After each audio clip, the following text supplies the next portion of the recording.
want to share some secrets of high achievers that you can adopt starting today. Have you ever wondered what makes high achievers tick? Is it their coffee, their insane schedules, or maybe it's just their genius level IQs? Actually, it's none of those. Okay, maybe for some a little caffeine, but the real secrets are surprisingly adoptable. So today I want to dig into what research and what real-world examples tell us about their strategies so that you could start leveling up your own game starting today. So one of the key areas that research and many high achievers speak about is that they have a morning routine. And no, it's not just about waking up at 4 or 5 o'clock in the morning like some of us do. You've heard it before. Successful people own their mornings. But let's get really specific. High achievers, they don't all wake up at the crack of dawn. What they do is they use their mornings intentionally. A 2023 study from the Journal of Applied Psychology found that people, when they structured their morning routines, they're 30% more likely to report higher productivity throughout the day. So how about that? Just a little morning routine gives a lot more productivity. I'll take 30% any day. People like Tony Robbins, he's the renowned life coach and motivational speaker. He swears by powerful morning routines. Robbins states that he starts his day with a priming exercise that combines deep breathing, visualization, and gratitude practices to align his mindset. So the process, it might only take maybe about 10 minutes to complete, but it sets him up for success, for positivity, and for focus for the rest of the day. Key takeaway here is Tony Robbins, his routine, it shows how even a short period of intentional mindfulness in the morning, first thing, it can help you approach the day with clarity and motivation. So something that can only take 10 minutes with a little bit of breathing and a little bit of focus and a whole lot of gratitude can set us up for success. I'm all in for that. Meanwhile, you look at someone like Tim Cook, who's very, very successful and is a high achiever. He starts his day by checking emails. Not ideal for everyone, and he heads to the gym. So the common thread is purpose-driven mornings. So do what works for you. It doesn't always have to be about waking up at 4 or 5 o'clock in the morning. So what could your action plan for this one be? Let's craft a morning routine that energizes and centers you. Not a morning person, I get it. Some people are not. But maybe start small. Even 15 minutes of mindful activity when you first wake up, regardless of what time, it can make a huge difference in your success. So give that a shot. A second area is that high achievers, they set micro goals because big goals alone can be so overwhelming. Big dreams are great, right? But they also feel like we're staring up at Mount Everest and too big and too overwhelming, right? High achievers, they break massive goals into those bite-sized actionable steps. I talk a lot about this in most of my videos.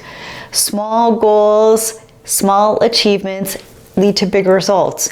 And research from the American Psychological Association, it shows that setting smaller, attainable goals, it increases your motivation and it improves your performance by 25%. So we'll take all that we can get to high achiever zone. For instance, we have someone like Serena Williams.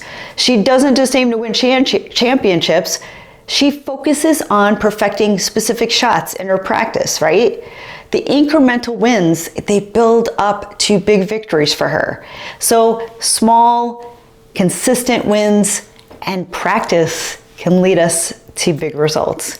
So what's your action plan on this one? Identify one big goal that you're chasing. Break it into weekly or even daily micro goals and celebrate each step forward. So that's the most important part, is set a micro goal. When you achieve it, set yourself up for success with celebration. We have to enjoy life, right? A third area for high achievers is that they protect their focus and they don't multitask like crazy. So high achievers are ruthless about their attention. A Stanford University study revealed that multitasking reduces productivity by up to 40%. I am not a multitasker. I know my productivity is probably down 100% because it just doesn't really work for me. I have such a hard time focusing, and although I feel like I'm getting a lot accomplished, I'm not getting a lot accomplished well. So instead, high achievers practice deep work, uninterrupted work, focus sessions on their most important tasks. So it's that deep work, deep thought work. So an action plan here could be to maybe try the Pomodoro technique. 25 minutes of focus, 5-minute breaks, or simply turn off some notifications for an hour. I know for myself, 25 minutes isn't enough. 25 minutes just starts to get me in the zone. I need to block out about 90 minutes of time to really do some deep work. So you do you. You might be able to utilize that 25 minutes of focus and really be able to turn things around. So try with different time frames and see what works best for you, and strategically plan around that. Your brain will thank you for it. Number 4, high achievers are not afraid to fail. Seriously, they embrace it. And I learned this the hard way. I always was afraid to fail, but I found that I was not taking risks because of it. And most of the things that we think are risky are not going to hurt anyone. The risk that we see in failure is that it's hurting our own ego, or it makes us worry that someone's going to think a certain way about us, right? And so if we can get past that, we can really build some substantial goals. So here's the truth here. High achievers fail a lot. I fail a lot. I fail every day. And I'm not afraid to fail anymore. But they don't see failure as defeat. Instead, high achievers view it as data. So you have to step back and be like, what can I learn from this, instead of just being so personally devastated that you weren't successful. So according to Carol Dweck's research on the growth mindset, people who see challenges as opportunities for learning, they're most likely to achieve long-term success. So how about that? High achievers can look at opportunities or challenges as opportunities. So, mindset shift, right? Think of Elon Musk, who has his fair share of rocket explosions, has had his fair share of failure. I mean, I heard that, he almost went bankrupt with Tesla, but he kept pushing, he kept going. Same thing with SpaceX. He just keeps pushing forward and going, and look where he is today. If he hadn't continued to go forward, even though he was failing, he wouldn't be where he is today, right? And we also think about someone like Sarah Blakely, the founder of Spanx, who openly shared about learning to celebrate failures. And I think on many instances, she shares about her father when she was growing up, that every day would ask, what did you fail at today? And so it's a different mindset, because that's your opportunity to learn. Failure is your biggest opportunity for learning. So what's your action plan here? Not go out and fail. Don't do things on purpose to fail, but reframe failure as a step in your growth. Ask yourself after each setback, what's the lesson here? What did I learn? What worked? What didn't work? But the only way we're going to know is if failure is there. But we have to look at failure as information, not as a negative. And number 5, high achievers invest in lifelong learning. This is a big deal. High achievers treat learning like a superpower. Whether it's reading, attending workshops, masterminds, or taking online courses, they're always sharpening their skills. And this is something that's really important. I think a lot of people, they go to university, they go to college, they get a job, and they think that they know everything. And I've not learned half or 3/4 of all that is important to me in my work and everything that I do each day in school. It's sad to say that I spent all that money to go to college for a great degree, and not saying I didn't learn anything, but all of my learnings came in my job, hands-on, working with people, and with developing skills on my own. So not that university isn't important, it is, but there's so much more to constantly be learning, especially with technology these days, right? Everything's growing and shifting.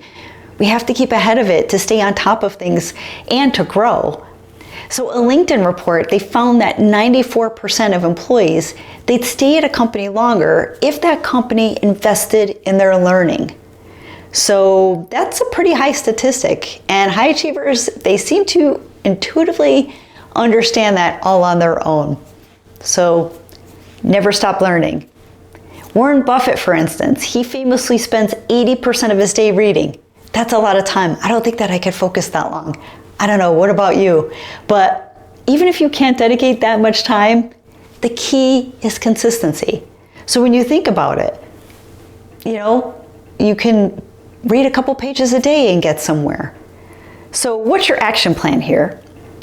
Let's commit to learning something new each and every week. Just write it down, even if it's on a Sunday night.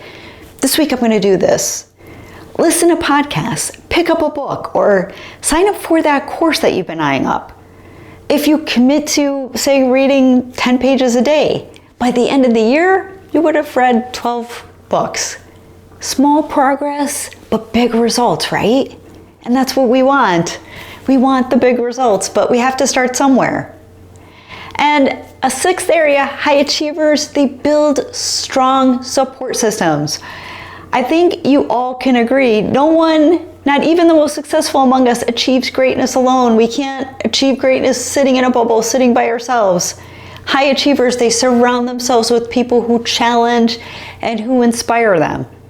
A Harvard study spanning 75 years, so get this, 75 years, they found that close relationships are a key factor in both happiness and in success. So I think a 75-year study is pretty impactful, but I tend to believe that. I mean, it's all the people that you spend time with, right? So consider like the power duo, Steve Jobs and Steve Wozniak. Think about all of the Apple products, the iPhone, how revolutionary it was, or it is, to our lives each and every day, and where we'd be without a lot of this technology, right? So collaboration and support, they're crucial for these achievements. And so what's your action plan? Do you have a Steve Jobs partner or a Steve Wozniak partner?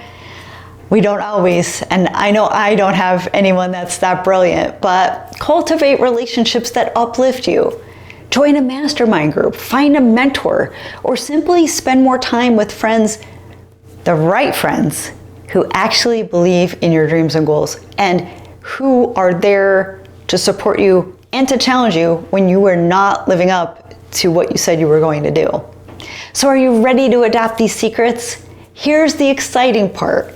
Every one of these strategies is within your reach. You can grab this. You don't need a billionaire's budget or to be a genius. Just start with one habit this week and nail it, then build it from there. The road to high achievement, it isn't about being perfect. Throw perfectionism out the door. It's like a bad relationship. Get the heck out of here, right? It's about showing up consistently and intentionally. So which secret for high achievers are you going to adopt first? Let me know in the comments. I'm rooting for you every step of the way. So if you found this content valuable, if there's someone you could share it with that is looking to level up their game and become a high achiever, or they think they're a high achiever and they're really not, share this with them. And please consider subscribing, and we'll see you all in the next video.